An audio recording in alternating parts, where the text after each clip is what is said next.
Why have you decided to try beach sprint rowing?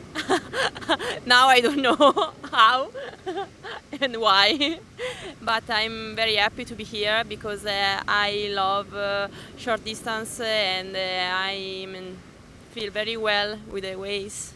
It's different, but I think it's a very special moment now for the lightweight. So it's a new opportunity.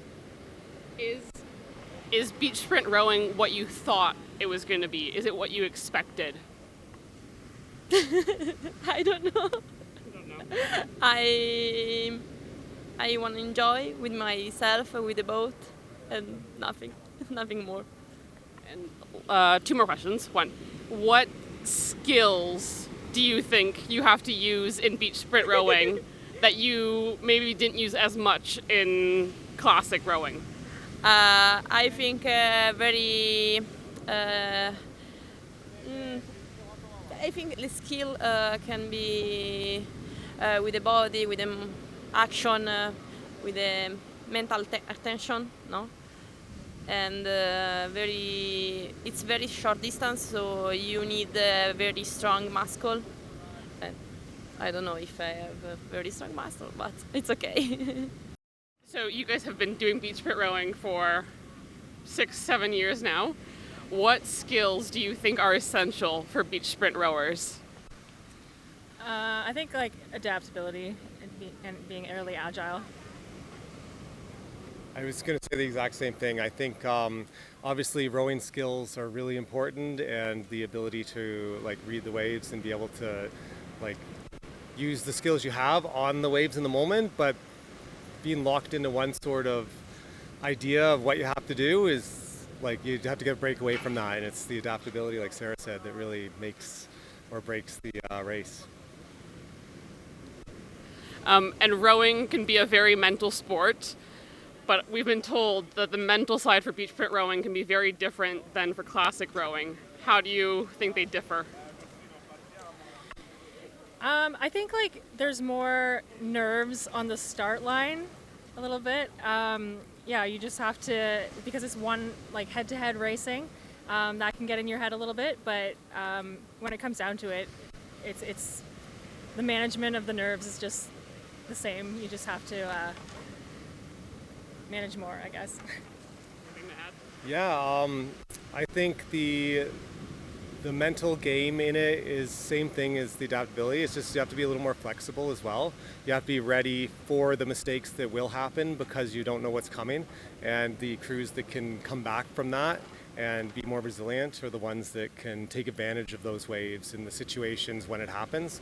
So it's not just flat water side by side and there's an off chance something might happen. You're like thinking, have to go in thinking that there will be something will happen, and you have to just be relaxed about it, and hopefully it doesn't, but be ready to move on when it does.